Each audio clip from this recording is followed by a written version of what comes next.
Stay. I think it's March 15th at 11:30. Always trouble. Good evening and welcome everybody to our Monday, February 20th meeting of council. I'd like to go ahead and start with the invocation and the pledge led by Councilman Weaver. Of opportunities to render our service to fellow citizens and to our community, keeping in mind always the enduring values of life, exerting our efforts in those areas and on those things can build with confidence. For whether the borders that divide us are picket fences or national boundaries, we are all neighbors of the global community. Let us continue to strive to make a better world.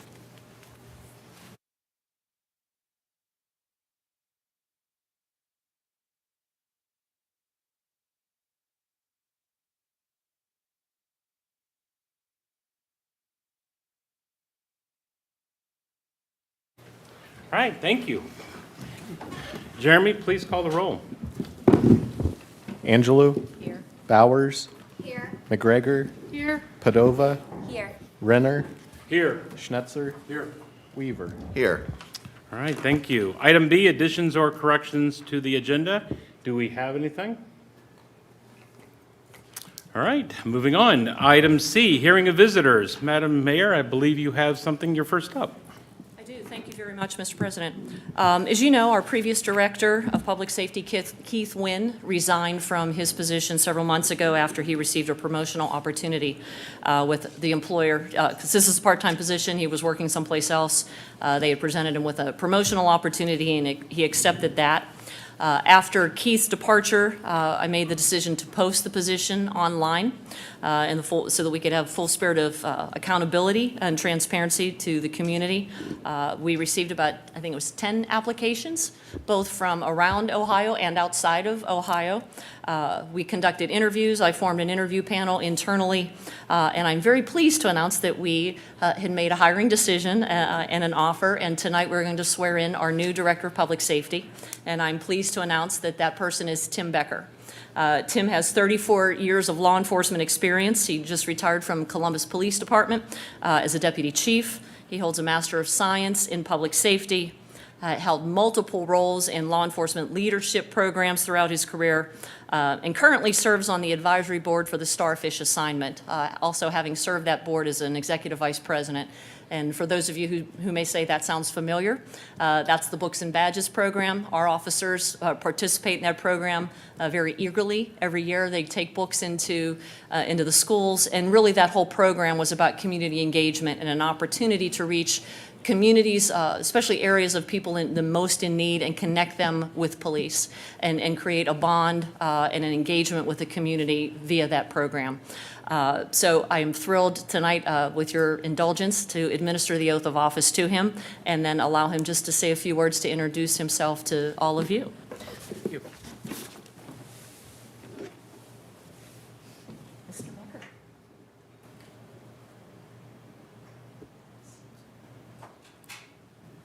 You would? Please raise your right hand and repeat after me.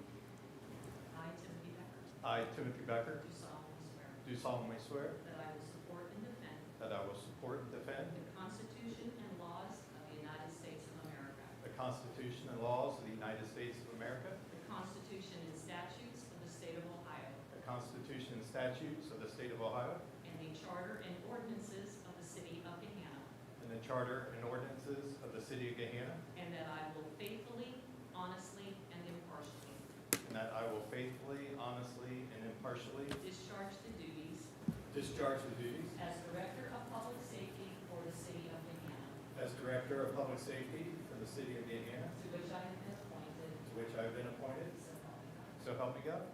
Congratulations.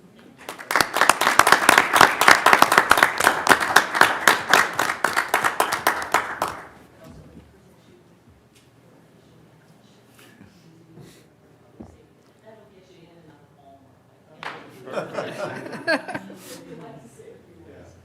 Thank you, Mayor. Thank you, Council. I'm very excited to get to meet you after, I'm a lifelong resident of Central Ohio, born and raised here.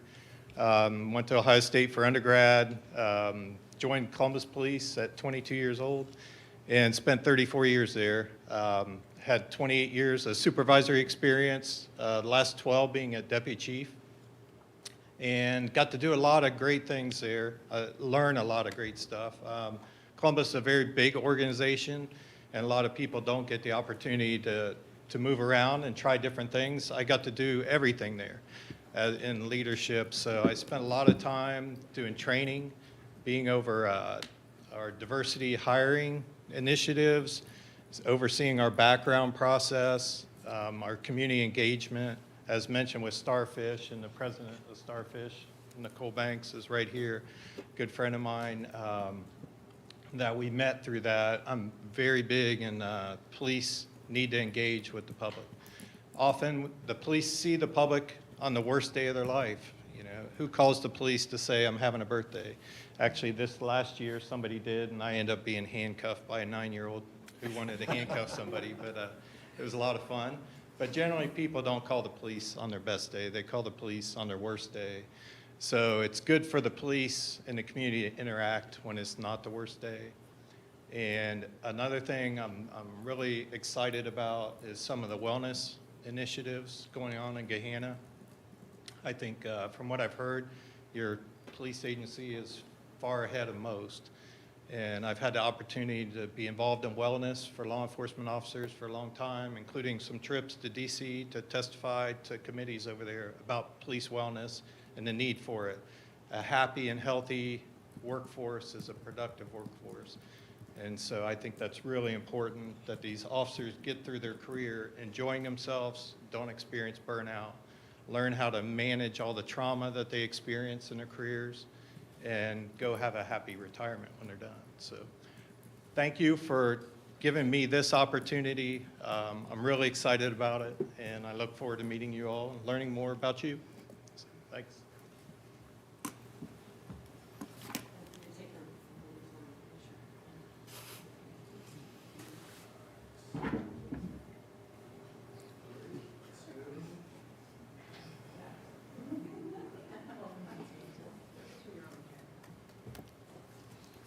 If I might, he's also being very modest. He, just about 2 weeks ago, received a Trailblazer Award from the organization Mothers Against Murdered Children, Melissa Thomas St. Clair, in recognition of his work with community engagement and for all of the efforts that he has demonstrated in his previous role to build those relationships between police and the community. So we actually had invited Melissa Thomas St. Clair to be here tonight. She was out of town, but she was very excited to know that Tim would be joining Chief Spence, whom she loves, and becoming a part of our team here in Gahanna. So thank you, appreciate it.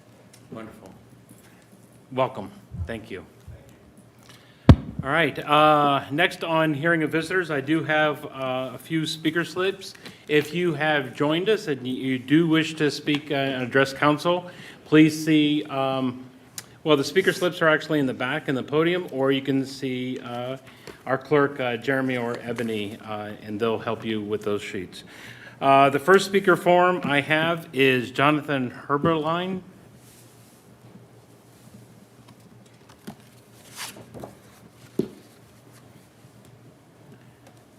Jonathan, I hope I did not botch your name, but please. You did, but everybody does. Okay. Yes. My name is Jonathan Heberlein. I live at 392 Gary Lee Drive. I've been a resident here in Gahanna for roughly 6 years, and it's been a great 6 years. I love the neighborhood. I love how close we are to high school. I enjoy the football game traffic. I enjoy seeing kids go to school. It makes me feel like part of the community. I really, really have felt at home here. It's a quiet street, and it's just enough drive traffic and foot traffic to make me feel connected to the city. However, you guys are aware that there's been some issues regarding the parking on Gary Lee and John, and I've been asked to arrive tonight to just share my story. Ever since the parking ban was lifted, the neighborhood became a parking lot pretty much overnight. Understandably, a lot of people in high school want to park. And that came with it, trash, noise, clogged streets. It's interesting to me that we went from some parking to all parking, and then immediately no parking. Seems like it's not really sure what's going on. I wasn't warned about the change, and I never heard it was coming. And maybe that's my fault. I don't always read the meeting notes, don't always know what's going on here in this building. But I never knew about any of this until it was happening. No parking right now means that during my daughter's 8th birthday party, I had to shuttle elderly family members to 0.23 miles, so I'm just gonna say a quarter of a mile away from where I live. And that involved taking 2 cars, going and parking off Douglas, unloading a car into my car, including elderly people and my mother in a wheelchair, driving back and unloading. That's kind of embarrassing when you're having a party for a whole daughter's birthday party. That's happened twice now for me, having gatherings. Previously, I could just park on John, which was within inside of my residence, and now I got to shuttle guests. If I have more than 3 or 4 cars in my single lane driveway, I have to shuttle, or I have to do what my wife calls the car dance, which is unloading 2 or 3 cars and then moving 1 car in and strategically figuring out who has to leave when so that no one's in each other's way. Seems to me that the parking situation became all or nothing, and some mentality has kind of punished the residents. To me, it's not really a big deal. I was coming to ask and just share my story. But when you take something that wasn't a big deal and then things changed and then it became a big deal, then it becomes a big deal. So to me, the solution's simple. Just restrict the hours so that there's not overcrowding during the day.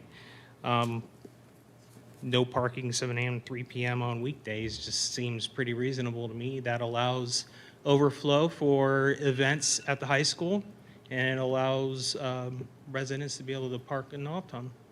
And that's all I wanted to do. Thank you for listening and hearing my story. Thank you, sir. All right, next up, Ms. Bates.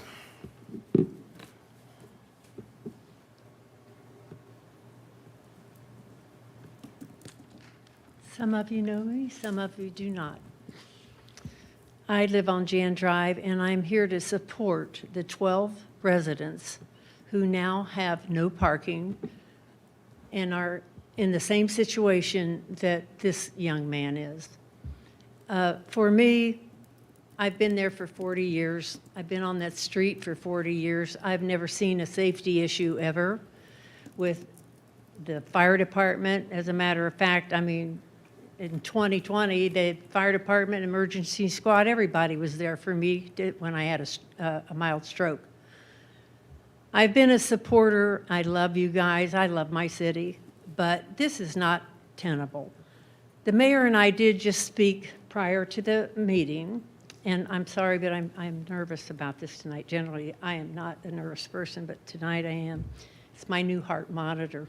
Anyhow, she has agreed and that we can speak and talk about this with other neighbors. I have invited other people to come in and tell their stories, but I've really tried to mentor people in my neighborhood, the young people who don't know how you guys work, that you're really there to help us, that you're really there to teach us, and that you're here because we elected you. And now I'm seeing the peace and love that I have known go to pot. And these guys deserve better. I deserve better. I don't deserve to get up tomorrow morning and go out and stand in front of my house and ask the students, please don't park here because I'm having my trees trimmed. So I was running late, which has made me nervous because I did want to speak here tonight. So I'm trying to grab other neighbors' big garbage cans to sit out there in case I'm not up in time to ask the parked cars, which have been moved from Jan and Gary Lee. Very interesting. I have I have a rectangular yard, but it's the wide breadth of it that covers a large part of maybe 6 cars parking in front of my house. Raise your hand if you've driven down Jan Drive for any time, 7 o'clock to 10 o'clock on school days. What do you see? So we didn't solve a lot. I guess we solved that mess down at the corner. But worse than that, I felt like we came because one of our neighbors had been threatened for assault. And 2 dogs had been run over, 1 killed. And we just wanted the signs changed back to bring us the peace in the neighborhood, to no parking with the students. We still have students. We also have people who are not living in Gahanna sending me messages online about the ranting parents of parking on school. They can't park on school property. They're parking on Jan, and there's this crazy woman. I've got the thing. I've got it on my iPhone.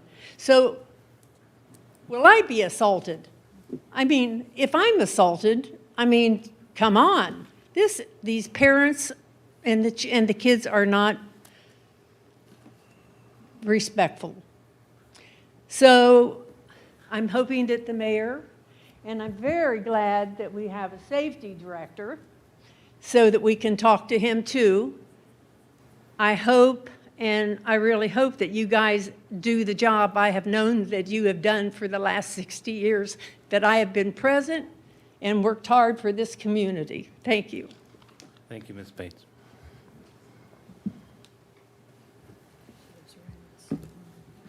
Jeremy, are there any other speaker slips? No. All right, thank you. All right, item D, we have a consent agenda. Do I have a motion to move on this agenda as published? So moved. Have a first by Mr. Snetzer. Second. Have a second by Ms. Angelou. Any discussion? Okay, Jeremy, please call roll call. Schnetzer? Yes. Angelou? Yes. Bowers? Yes. McGregor? Yes. Padova? Yes. Renner? Yes. Weaver? Yes. All right, thank you. Item E, ordinances for introduction, first reading. We're not going to take action on these, but I'll read them into the record. Ordinance 8, 2023, an ordinance authorizing the supplemental appropriations for general fund wages and professional services. Ordinance 12-2023, an ordinance to accept warranty deeds and deeds of easement associated with the City of Columbus roadway improvements for the Hamilton Road Phase A project. Item F, ordinances for introduction, waiver, and emergency adoption. We do have 2. Ordinance 9, 2023, an ordinance authorizing the mayor to enter into an agreement with Elford Inc. for a construction manager at-risk services related to the renovation and expansion of 825 Tech Center Drive, waiving second reading and declare an emergency. Do I have a motion to adopt said resolution? So moved. I have a first by Ms. Angelou. Do I have a second? Second. Second by Mrs. McGregor. Any discussion? Mr. President. Ms. Bowers. I just wanted to take a moment to thank Mr. Schultz for the presentation at Committee of the Whole last week. This is an important step forward, and while we had some concerns about waiver and emergency on this item, I understand the importance of continuing to move forward in a timely manner, and just reiterate our ongoing desire to ensure that we try to avoid waiver and emergency as possible. Thank you. Okay, thank you. Any other discussion? Hey, Jeremy, please call the roll. Angelou? Yes. McGregor? Yes. Padova? Yes. Renner? Yes. Schnetzer? Yes. Weaver? Yes. Bowers? Yes. All right, thank you. Next one, ordinance 10, 2023, an ordinance to accept deeds of easement of 850 plus or minus acres and 1.000 plus or minus acres for drainage purposes for properties along East Johnstown Road, waiving second reading and declare an emergency. Do I have a first to adopt said ordinance? So moved, Mr. President. Have a first by Mr. Snetzer. Do I have a second? Second. Have a second by Ms. Bowers. Any discussion? Okay. Jeremy, please call the roll. Schnetzer, Yes. Bowers, Yes. Padova, Yes. Renner, Yes. Weaver, Yes. Angelou, Yes. McGregor. Yes. Great, thank you. Both ordinances have passed. Thank you very much. Item G, correspondence and actions. Mr. Clerk? Nothing this evening. Thank you. My colleagues on council, do you have anything you wish to share? Mr. Renner, do you want to address the issue addressed by visitors tonight at this section to allow for greater discussion rather than in council comment, or? Well, I think the only other thing is that we do have a, Mayor, maybe you want to speak to this, but we do have the schools, and you are working together on some type of fix for a future point. Is that correct? Sure. So a couple of points in regard to the comments that were just offered by the two residents. Thank you very much for coming, sir, this evening. As it happens, Ms. Bates, who had just spoken, and I had exchanged an email probably about a week and a half ago, in which point I had offered to have our police department and myself meet with the residents along Jan Drive and Gary Lee to talk about the signs. There are certain signs that really have to be in place because of what I would call public safety issues, line of sight, turning radius, those types of things that as trucks get bigger and people start utilizing the streets in a different capacity, those situations need to be protected to make sure that public safety and transit through those areas are safe for everyone. That being said, we continue to monitor that area. So Chief Spence and I had spoken and had agreed that perhaps the best way would be for us to meet with the residents, walk through, listen to their concerns, walk through with them the signs that we know have to stay where they are, but then also explore other options. We're always open to reevaluating what that looks like. So we will get that meeting scheduled. We were actually in the process of gathering dates last week. So we will follow up with Ms. Bates and ask her to coordinate that meeting with the residents so that we can have that conversation. In the meantime, to your point, Mr. President, we are having ongoing dialogue with the schools, and I'm not sure that perhaps Ms. Bowers would be reporting on that and her comments about our recent quarterly meeting. But I continue to have dialogue with Dr. Deagle, our superintendent, around what the school's plans are for helping to alleviate some of the schools' congestion that they have and how we might possibly help to either connect them with other opportunities in the community, with vacant spaces, et cetera, but try to be a good partner with them as they work through the construction challenges that they are facing, and we try to minimize impact around the community. All right, thank you. I think this actually came up before, and so apologize that I might be beating a dead horse or not. But we don't have currently in our code a classification for limited hours for parking, for street parking. Is that true, yes or no? We have the ability to limit parking by days and hours. Some of those signs are in existence. I think what some of the calls have been for permit-style parking, which is not in our code. The issuance of permits. Okay, so we do have the abilities to, so what would it actually take? Is that a code change for that specific site, or is that an action that's taken by your department? So generally speaking, when there are signage requirements restricting parking, there's an assessment done of that roadway. Then there's a signage order that goes to the Director of Public Safety for signature. It's usually followed with whatever that evidence, potentially photographs of the area. It really depends. In this particular case, going back to what I said in front of council back in December, is this particular set of roadways is unlike essentially any place else in Gahanna. There are a number of very tight curves. There are intersections that are at opposing angles.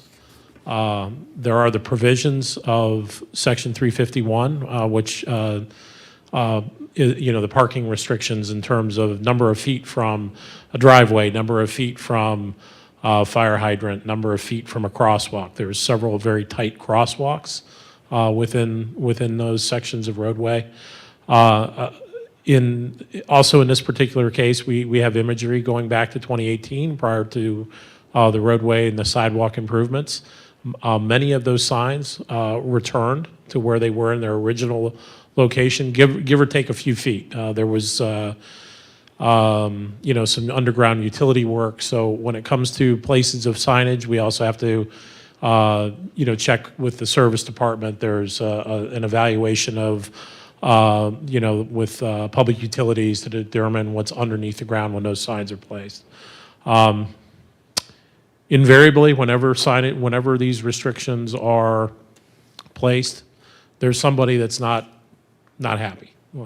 There's an element of dissatisfaction depending on which side. We have a similar issue in Fleet Run. We made some changes up there to facilitate better turning radius on that particular roadway. One side of the street was happy, the other side of the street wasn't happy. When those changes were made, it became the opposite. So again, with this particular roadway, we were looking at the angles, we were looking at the turning radius, we were also looking at the position of the fire hydrants and all of the restrictions that are there in code. Prior to those signs going back in, we had serious problems with the roadway in terms of being able to travel just one vehicle at a time. But I would just go back to, I think, the ask, or what has happened in the past is there's this desire for permit-style parking, and that does not exist in code. All right, thank you very much. And it wasn't that long ago, or it feels maybe not that long ago, in my section, on my side of town, Mistletoe didn't have any kind of limits, and then all of a sudden the city did decide on Mistletoe to limit one side because of emergency use. And it was a situation where one side was very unhappy. And I know that we have many other neighborhoods across our town. Many neighborhoods, I think, and we discussed this, I remember, in December, where we have a lot of older neighborhoods, and we have infrastructure, highway, or roads, don't want to call them highways, but where we have increased traffic and demands. And now with the trifecta of the school situation, that certainly has moved things forward a little bit in time. A couple things that I just want to add real quick. It is, from an environmental standpoint, in terms of that neighborhood, it is unlike many in Gahanna. As the gentleman mentioned, they are single-car garages. There are narrow driveways, again, at odd angles, and the curvature of the roadway and how the approach to those intersections is very tight. But also there were a number of non-conforming signs prior to the construction and whatever that, I think that 2019 date, a lot of non-conforming signs. There were others that we couldn't determine placement orders. So, some of this was going back out to that area and trying to, place signs in accordance with code and the many provisions related to parking restrictions. Well, thank you, Chief. You definitely summarized well what the public process is. And Mayor, thank you. I know that you're going to go out and do your talks. I think us here on council would be definitely interested when you do that. So, Oh, yeah, absolutely, we'll give you an update as to how that goes. thank you. Anybody else? Any other comments or correspondence? Thank you. All right, item H, representatives, CIC. We do have a meeting tomorrow morning at 8 o'clock in the committee rooms. Councilman Weaver, anything you wish to add? Not to that, no. Okay. No, sir, thank you. Thank you. Mid-Ohio Regional Planning Commission, MORPC. Ms. Angelou. Thank you. Well, I have a whole lot of stuff, so I'm going to go really, really fast. And maybe I won't even do all of it. But there were so many things that happened and we discussed on this past February. So I'm going to try to get this done, and hopefully you'll get some kind of thing out of it. First of all, I'm going to start with the two resolutions. We did accept Marion County as a member of the Mid-Ohio Regional Planning Commission, which I think takes us to 81 or 82. And I think when I joined, when I was the person going, it was 35 the first time. So we have really have gotten very, very large. And then another resolution was adopted, adopting objectives and performance measures to be included in the 2024 to 2050 Columbus area Metropolitan Transportation Plan. So those things have been put together. We did quite a bit of talking because we lost one of our wonderful, wonderful, wonderful people, Thea Ewing, who left us after, I think, 9 years and is going to a different place. So that was one of the things, and we had a celebration for her afterwards. She's a terrific person and a loss. However, there are people coming in all the time and moving, and everybody was very happy for her because this is a great job that she's going to. There was information about the National Conference of Regions, which is NARC, and that was done in January, and so we heard about that. And then we had 30 years of MORPC from Nick Gill, who is the Transportation Study Director. So this is a wonderful thing. He is going to be going in and taking Thea's job, and he's going to be doing several things until we find somebody else for him. But Nick has done just a wonderful, wonderful thing. He's been there 30 years at MORPC. We welcome Todd Bradley, PhD, Regional Investment Officer, and I'd like to speak a little bit about this gentleman. He certainly comes over and has a major, major things to his credit. Dr. Todd Bradley, who for nearly 2 decades taught political science at the Indiana University Kokomo, and most recently served as policy director of the Ohio Mayors Alliance, and has been tapped to serve as MORPC's new regional investment officer. In this role, he is responsible for seeking and attracting federal and state investment opportunities back to Central Ohio.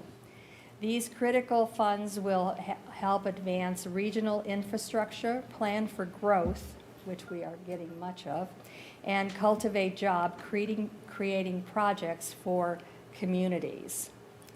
With the release of MORPC's latest population forecast, it is no secret that Central Ohio will continue to grow, said MORPC's executive director, William Murdoch, in a news release. It's our job to help plan for that growth. Through Dr. Bradley's leadership, we can provide opportunities to communities to leverage new funding for critical projects, whether that's safer streets, enhanced transit systems, shared use paths for pedestrians, and bike use, a mix of new housing, or any number of other projects. We strive to create communities that are prepared for the future. Bradley will work with the MORPC's, let me see if I can get that up there. MORPC's members, partners, to better compete for investment to advance strategic priority projects in the region. We have a 15-county region. While part of the Government Affairs and Community Relations Department, he will work in close coordination with programming. As someone who believes deeply in investing in people, I am constantly thinking about how I can plant mustard seeds to nurture growth and development, Bradley said. I can think of no better role than this one, in which I can be part of cultivating communities that improve the quality of life for residents in our region. Bradley holds a Bachelor of Arts degree in political science from Northeastern Illinois University, a Master of Arts in political science from the University of Akron, and PhD in political science from the State University of New York at Binghamton. He is a Leadership Ohio Fellow Class of 2021 graduate. The organization cultivates communities and improve the quality of life for residents in our region.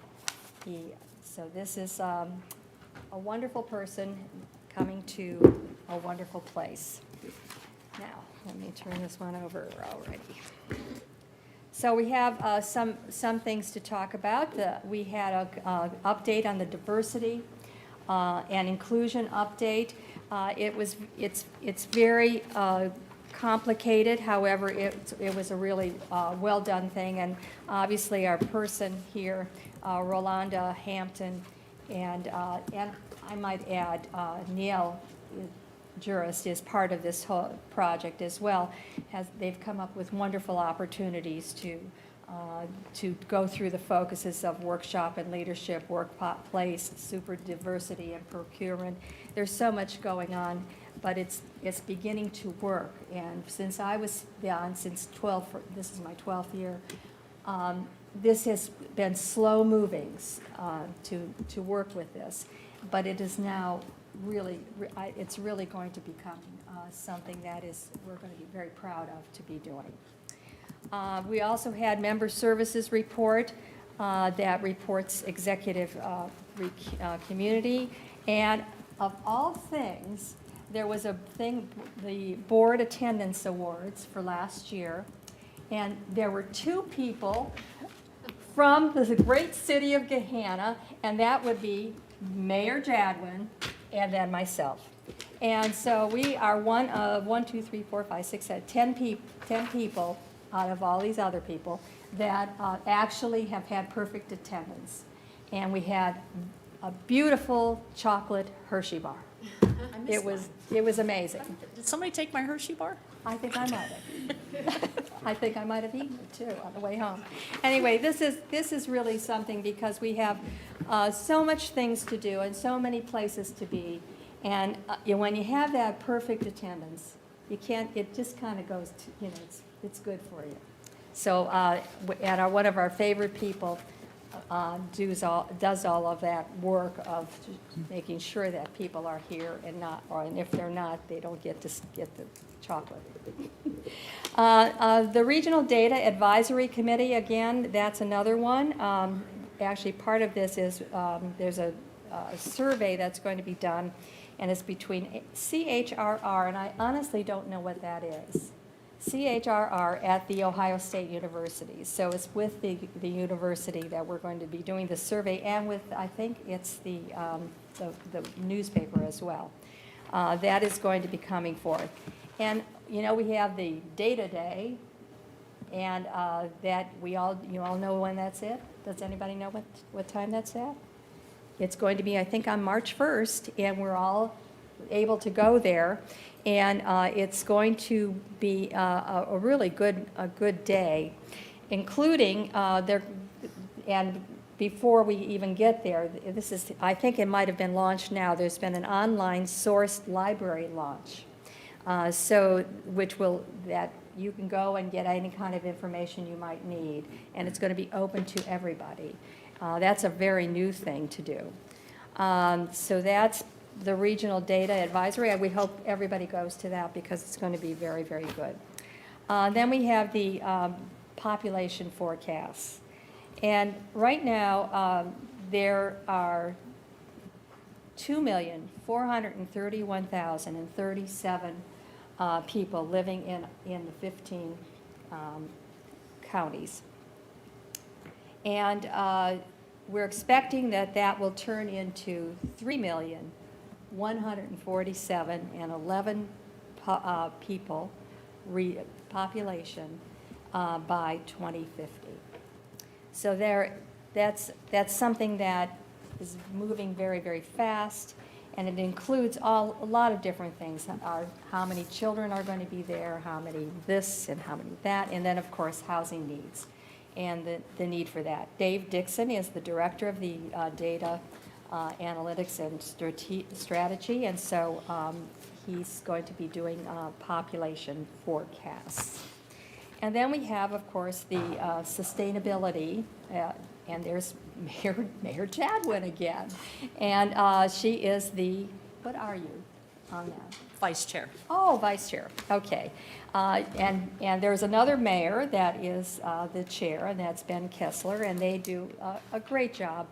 And so, and I was wondering if you might be able to tell us a little bit about the Central Ohio air quality and the season report, but what we are doing, the city of Gahanna, through you. Sure. Brandy Whitestone from Morpsey, who's the sustainability director there, had actually reached out. Morpsey does air quality studies, and they had reached out and asked if we had in the past recognized Air Quality Awareness Week. I've issued a proclamation each of the last 3 years, so I said, yes, we've done that, provided her with that proclamation, and I believe they're going to be distributing it to all of the Morpsey members with a request to issue something similar coming up this year, given the continued studies that they are doing and their efforts as we work towards sustainable measures within the Central Ohio region. And that certainly has become a topic given the East Palestine situation and what's happening there. So. Yeah. Oh, absolutely, absolutely. And the fact that it's not just it's the wellness parts, and many wellness parts to it. So that was another thing, and I wanted to give, I asked Mayor Chadwin, because I was asked, I think you probably did that, and I said, I can't remember, and of course, it was Mayor Chadwin that did that, and we appreciate that, and I'm sure that all the people that are going to be able to use this are going to appreciate it as well. And we also have then what is in the Metropolitan Transportation Plan. There's a whole lot of things that go to that, and at some point I'm going to go through that because it's an important part of the Metropolitan Transportation Plan, because it's only a portion of what we do. So let me go on. If this one's got so much stuff, I can't think about it.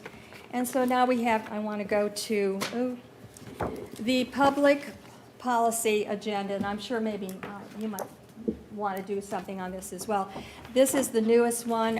It's from 2023 to 2024, and it's the regional advocacy for Central Ohio at the state and federal levels. And I'm going to try to get these for everybody.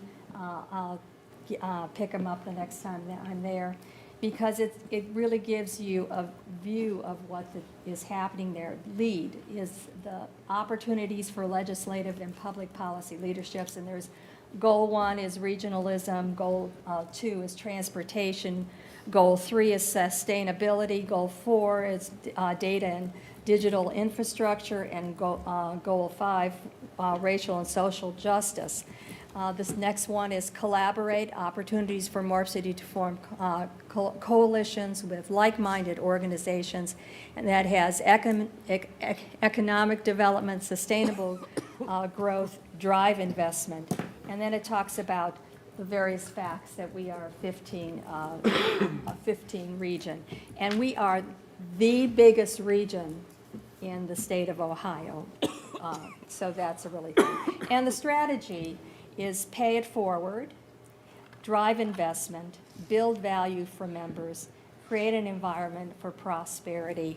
And all of those things are really terrific ways to be able to move our everything forward.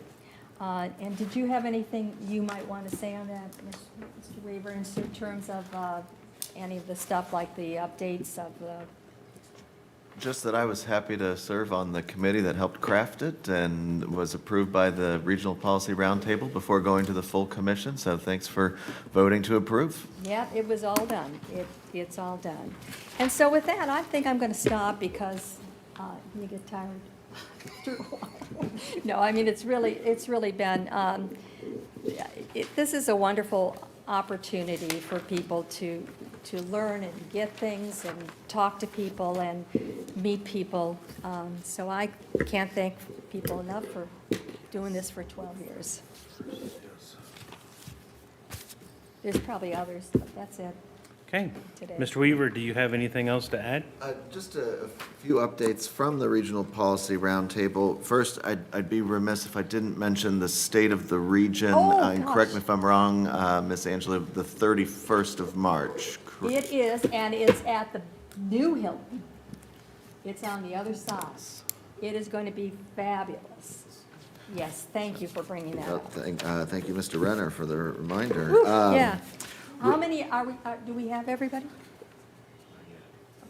We would love everybody to be there. The Regional Policy Roundtable met on February 14th. First, we received an update from Jason Warner with the Greater Ohio Policy Center. Their focus, part of their focus in the new year with the new General Assembly is on public transportation and enhancing opportunities for multimodal transportation.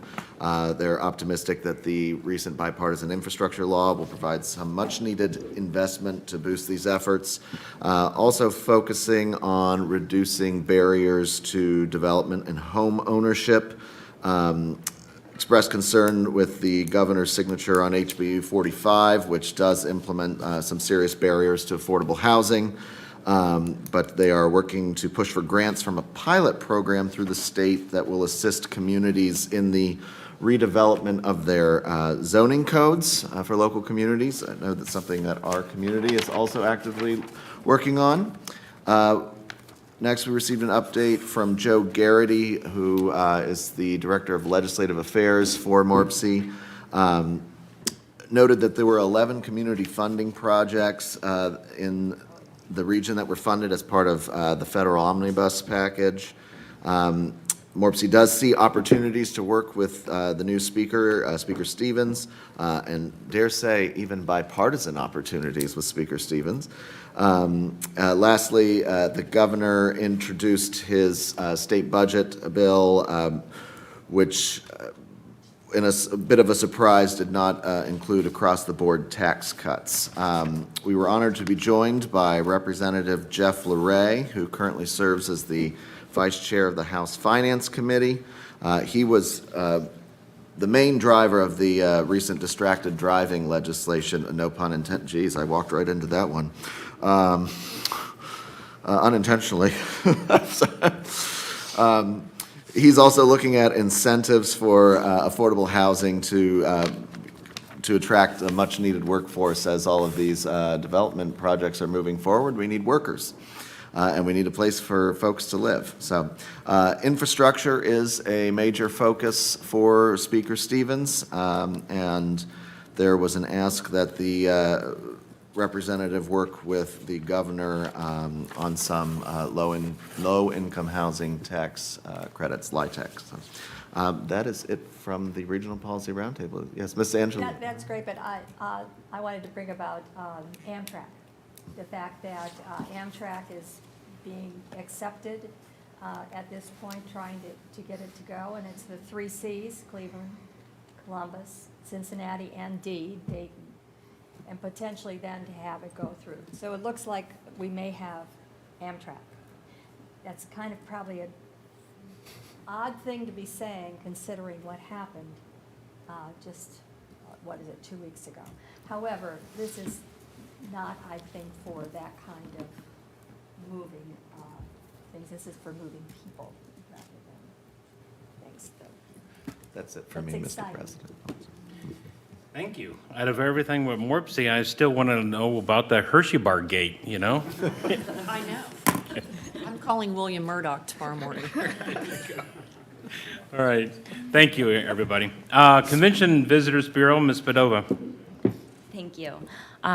Visit Gahanna and the Gahanna Area Arts Council partnered and successfully hosted the Creekside Charity Chocolate Walk on February 12th. They were able to raise $2,000 for Give to Gahanna, and 9 different Creekside businesses participated in that chocolate walk. Tickets are now available on visitgahanna.com for the annual meeting, Growing Tourism in Gahanna. This will be taking place on Thursday, March 16th at the Gahanna Sanctuary. Visit Gahanna and Gahanna's Marriott Properties have created a package called the Herb Capital Experience that will be promoted to potential visitors, including things that you can only do here in Gahanna. And this package should be available later this month and will help promote tourism in Gahanna. And last week, the CVB board members met with some of the members of the Parks and Rec team to discuss the strategic plan that the CVB has been working on over the last few months. We just finished that up, and we had a good conversation with some of the members from Parks and Rec, ways we can help each other moving forward, and we look forward to working together and building that relationship here this year. More of the strategic plan will be discussed at the annual meeting on March 16th. So join us there and mark your calendars. Thank you. Ms. Bowers, School Board. Thank you. All right. First item I wanted to bring to everyone's attention is that School Resource Officer Appreciation Day was held this past week on February the 15th. Thank you to Officers Huffman, Corbin, and Lawrence for their involvement and investment in our schools. I know that they have a uniquely positive relationship, and we are grateful for that here in our community. On that note as well, Dr. Deagle and Chief Spence put out a firearm safety update just the last couple days. This has been increasingly important to raise awareness about firearm safety in the community and do everything that we possibly can to make sure that if a firearm is found by a student, that other students know how to respond to it. So it's definitely conversations I'm already having with my 6-year-old, which is horrible, but that's where we are. So thank you for putting that out, and I appreciate your continued investment, Chief, with school safety and crisis management in partnership with the school district. And welcome to Director Becker. We also look forward to your involvement on those aspects as well. This weekend is the Gahanna Gala to support the Gahanna Jefferson Education Foundation. The silent auction is open and registration is free if you would like to participate in the silent auction. It does benefit the Education Foundation. Tickets are sold out for the gala, but it's always a great event, so we'll look forward to that. Financial report of the Gahanna Jefferson Public Schools for the fiscal year ending June 30th of 2022 has been completed by the public office and is available for public inspection at the office of the Chief Financial Officer. That's located in the administrative building here at 160 South Hamilton Road, just across the parking lot. A couple dates, I'm going to rattle off a couple of dates, and I will send these to council members as well, and I'll copy the mayor and Mr. Malarski on these just in case they're useful. I'm sure they're already in your calendars, but Gahanna Jefferson Public Schools Board Workshop will be held on March the 2nd at 6:30. They will meet in person at Clark Hall, and the public can also attend or view the live stream. As I mentioned in the last report, the school board has a new online presence for their agendas and for their streaming, and it does seem to work pretty well. There is a job fair for support staff coming up on Thursday, March the 12th. There are on-site interviews and opportunities for on-the-spot hiring. Again, that's Thursday, March 12th. They have a morning block from 9 to 11 and an afternoon block from 4:30 until 6:30. That will be at Clark Hall. No appointment is necessary, so there is immediate need for support staff in our district. The Gahanna Jefferson National Honor Society is hosting a mental health awareness information night to help families understand how mental health affects students and families. That will be on March the 13th at 7 o'clock at the high school auditorium. Finally tonight, save the date for the State of the Schools, which is April 13th at 7 p.m., also at the high school. I believe that will be in the auditorium as well. More information will be forthcoming. Finally, just regarding the parking situation, and I think the administration is much more engaged on this than council, certainly, but at the last quarterly meeting, we discussed the parking issue, particularly kind of in two components. One, ensuring that the students have safe and adequate parking, and ensuring that our neighborhood streets are safe and accessible as well. The district is actively working on a plan for additional parking through construction and then after construction. I believe the district intends to announce some parking updates at the end of this semester, at the close of the school year, and they are looking at all kinds of options to help address the problem there. And that's all I have for tonight. Thank you. Thank you. All right, next item, official reports. Madam Mayor. Thank you, Mr. Renner. First of all, I had indicated mayor's reports would be returning. I had intended to have it affixed to today's agenda. I was running into some computer issues, so I will forward that to the clerk tomorrow, and so that he can distribute that to all of you as well. In that, we'll have a list of new hires and some transition that we have had as well, so you'll be able to catch up on what is happening here with regard to our team. But certainly, we continue to grow. Again, welcome to Director Becker for joining our team this evening. Our Department of Parks and Recreation also is hiring, so if you know any teenagers, even adults, who are interested in seasonal employment to help run our pools, our camps, join our staff in that regard, those positions are available and up and running on the website. Also, our Department of Public Safety is currently accepting applications for police officers and communications technicians, and we have a host of other positions available as well in finance, IT, some other positions. So those are all posted on gahanna.gov. You can go there for information or to apply. Speaking of our PD, we mentioned the Starfish assignment earlier tonight. Last week, our community liaison officer, Kelly Moffett, and friends distributed more than 500 books to students at various Gahanna schools. And that of those 500 plus books, that included the 25,000th book in the history of the Starfish program. See, Dan, I did say that. It's hard to say 25,000th book. But that was the 25,000th book distributed in Gahanna as part of the history from the time that program began, which is quite an achievement for that organization. So, Director Becker, I know that as a member of that board, that's something you're likely very proud of as well. But I was thrilled that our Gahanna police officers were able to distribute that. Coming up, as many of you know, March 4th will be an exciting day. That's here in Gahanna, that is the grand opening, ribbon cutting, dedication of the new Gahanna branch. I think we've mentioned that before. That event is open to the public. It will be held at 9 a.m. The library also will be celebrating its 150th birthday that day. I know they have a host of activities for families scheduled throughout that day, everybody from stilt walkers to entertainment, musical activities, etc. Again, that's open to the public. That building represents a significant economic investment for our city. And I know that our entire community, including all of us sitting in this room, are excited to see those doors open and that building filled with people. Just to let you know, a little maintenance work happening this week. On Wednesday, February 22, AEP crews will be replacing some poles on Granville Street, actually near the library. With that, westbound curb lanes will be periodically closed between 9 a.m. and 3 p.m.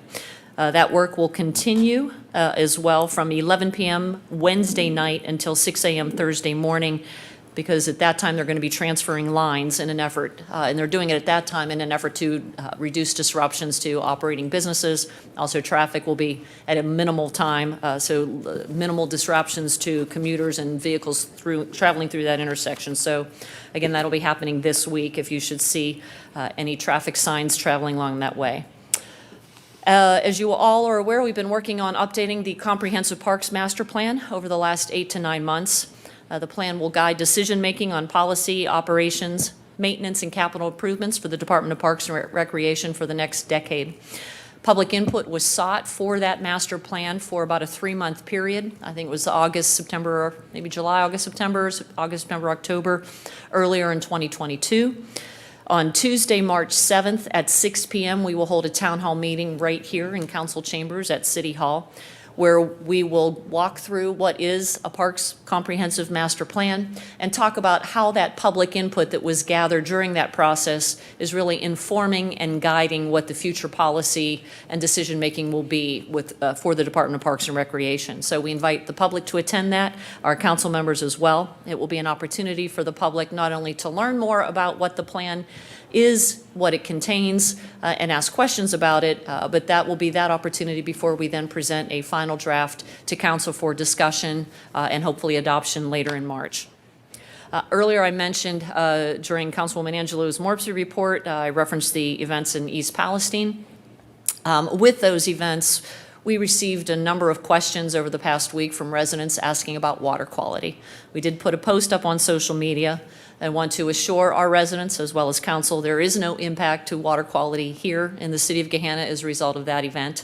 The city of Gahanna receives our water from the city of Columbus, and also they get that water from the Scioto River watershed.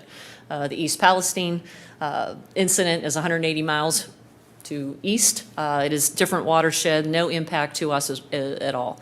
The city of Columbus has assured us as well that they continue to do testing both on raw and finished water and will continue to do so going forward. But if people have questions about water quality, they should contact the Columbus Water Quality Assurance Laboratory.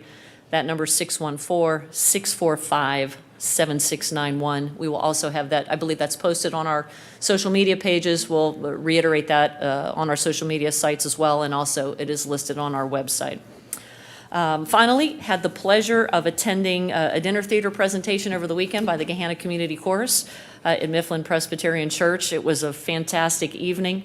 I commend Artistic Director Kate Cremeen, the members of the chorus, their board of directors, in particular Sue Horn, who actually catered the dinner portion of the dinner theater. It was a wonderful evening of music, song, food, community.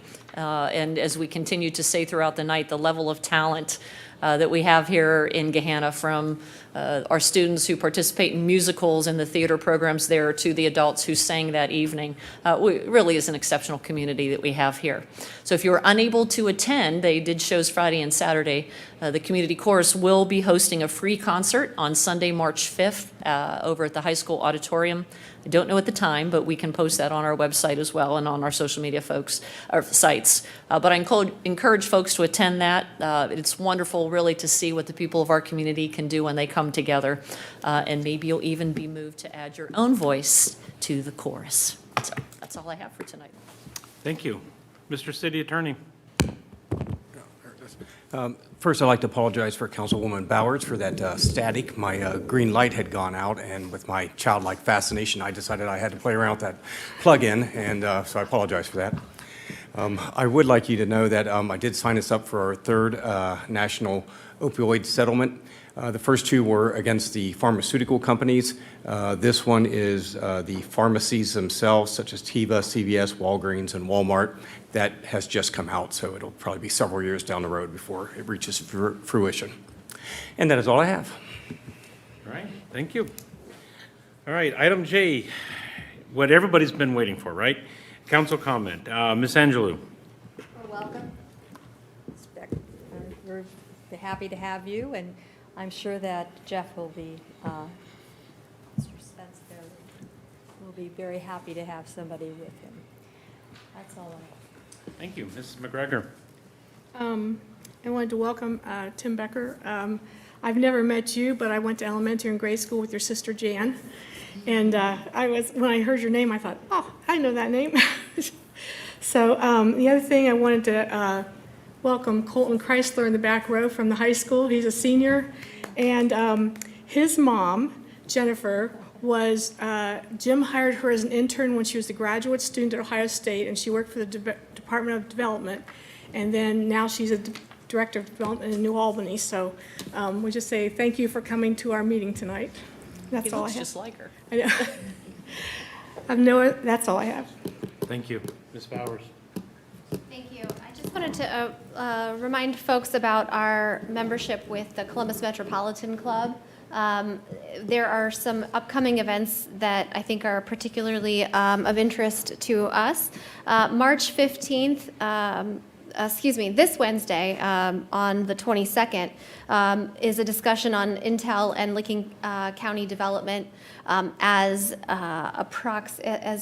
in proximity as we are with this project, I think it remains important for all of us to stay abreast of what's happening and what's progressing just a few miles to our northeast.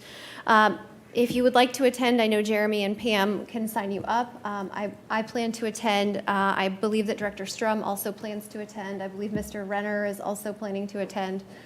So that starts at 11:30, and it's at the Audubon Scioto Grange Center. I mixed up those names, but it is not at the normal boathouse because of a flooding event there, but it is at the Grange Audubon Center. At 11:30. March 15th features William Murdoch of Morpsey talking about Amtrak expansion. And March 29th will be a discussion on the half a million Latino population here in Central Ohio, featuring our colleague in Columbus City Council, Lourdes Barroso de Padilla and Roland Medrano, who is the Chief Executive Officer of La Mega Media. It will be hosted by Jackie Orozco, co-anchor of Good Day Columbus. With that, please feel free to check out the other upcoming events. They do release them periodically as far as detailing what those events are going to be, and it's always a really dynamic discussion. I always get a lot out of it. I think that I know I'm forgetting something else I was going to bring up, but that concludes my comments for tonight. Thank you. Thank you. Ms. Bedova. Thank you. First, I want to congratulate Mr. Bigger. I'm happy to have you here in Gahanna, and I hope everything goes well and look forward to meeting you and getting to know you a little bit better. Last week, I was able to go to the U.S. Global Leadership Coalition luncheon that featured Representative Joyce Beatty. Representative Beatty focused on the importance of diplomacy, democracy, and diversity.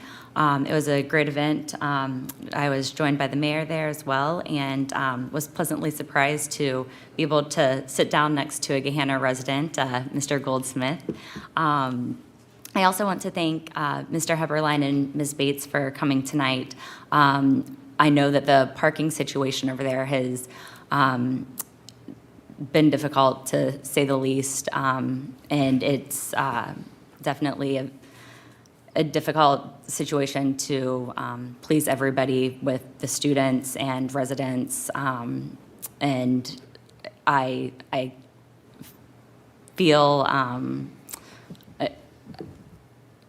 I feel what you're going through. My husband, when we very first started dating, he lived on that street, and I remember all of the students going to school, parking out in front of the house right there on Jan Drive. So I hope that the talks with the mayor and chief will help ease some of the tension over there, and I hope that once you guys have the dates figured out, that I will be able to be involved in that as well. So thank you guys both for coming this evening and keeping us up to date on what's going on over there right now. That's all for me. Thank you. Mr. Schnitzer? Not a ton to add, just also, I guess, ditto what my colleagues have said to now Director Becker. Welcome aboard. Looking forward to meeting you. That's all for me. Thank you, sir. Mr. Weaver? Thank you, Mr. President. Congratulations, Director Becker. Welcome. Happy and honored to have you here. Congrats to your family as well. Looking forward to working with you. Excuse me. Also want to thank everyone for joining us this evening, and thank you, Mr. Heberlein and Ms. Bates. Definitely can sense the frustration, and I'm hopeful that the conversations with the administration will be helpful. So thank you, and that is it for me, Mr. President. Thank you. Thank you. Yes, Director Becker, thank you so much for being here and actually sitting through the little dance that we do for council. It's very much appreciated, and I definitely join the chorus in wanting to actually sit down and actually get to know you. And thank you to the speakers tonight. It's always good to hear from residents directly about what are the issues. I know sometimes it could be a little bit intimidating a little bit, but we deeply value, even though it might not be something that we want to hear, but we definitely value that input. So thank you. And I hope there is a rectification or some meetings of the minds to help with that. The water situation is, it's not a laughing matter, but my day job, I am, as a lot of people know, that I'm director for water and sewer for Franklin County, for the unincorporated areas. And us too, we are getting questions about that and many other things that the EPA, the United States EPA is already starting to take a survey of water. So there is a lot more to come on all that. And then I know everybody up here shares the passion of meeting with our constituents and making sure that we're always keeping in touch with them. Over on the west side, Ward 1, everybody knows how to get a hold of me.